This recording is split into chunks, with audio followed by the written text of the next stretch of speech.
Chères âmes en conscience, bonjour. Aujourd'hui, je viens vous parler du Nouvel An ou du Nouvel Élan. Pourquoi cette date marque-t-elle un début pour nous et quelles sont ces promesses illusoires que nous avons besoin de faire à cette date?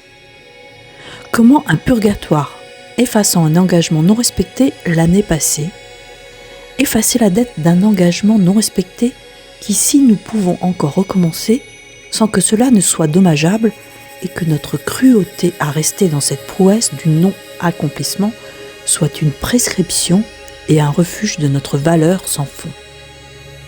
Donc, on efface et on recommence. Mais que doit-on faire comme positionnement?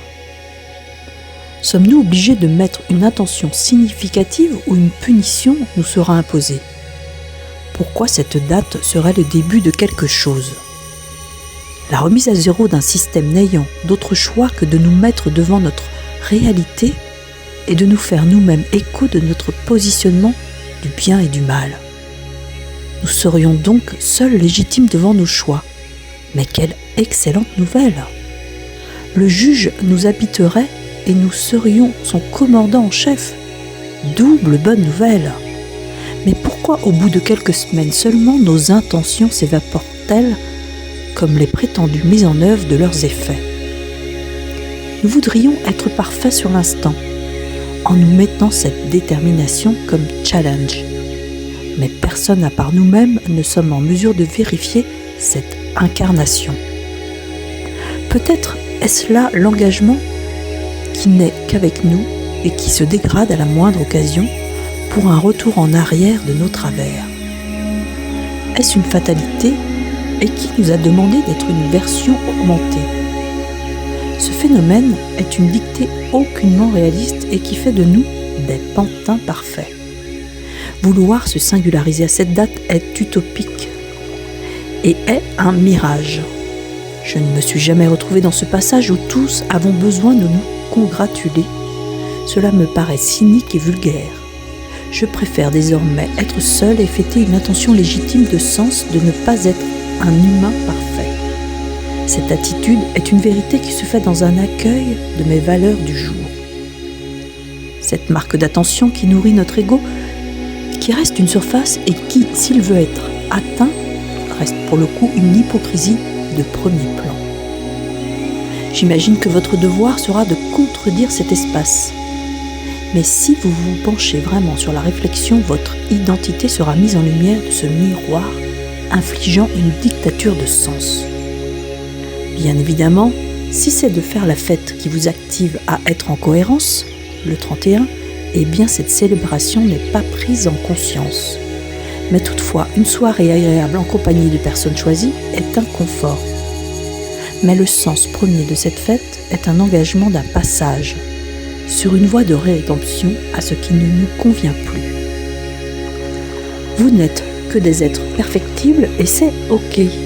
N'attendez pas ce jour pour une validation et ne soyez pas égoïste sur vos versions encore endormies.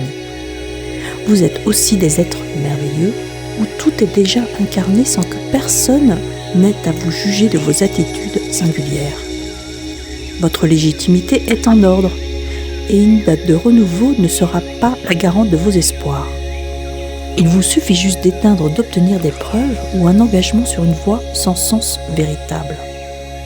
Alors vos possibilités non cloisonnées ne seront en mesure de vous définir dans un état où vous seul êtes juge de ce qui est en harmonie avec votre structure.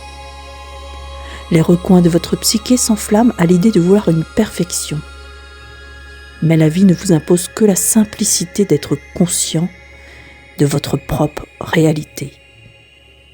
Maintenir un sens dans cette orgie du passage à une nouvelle année, qui n'est d'ailleurs basée sur rien de précis et qui se place sous une augure expectative d'un renouveau quelque peu fantaisiste, sera une intention sans solde de réussite.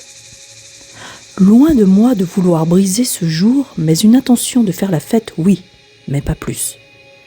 Si se réunir est une activité qui vous comble de bonheur, alors faites ce choix avec grâce.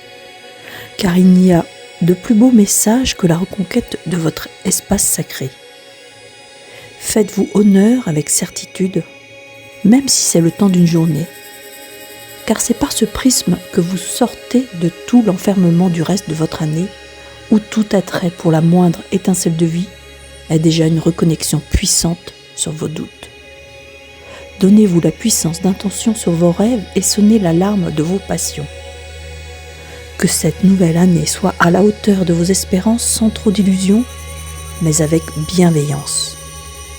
Avec toute ma gratitude et ma lumière, Catherine Année pour Écriture Connectée.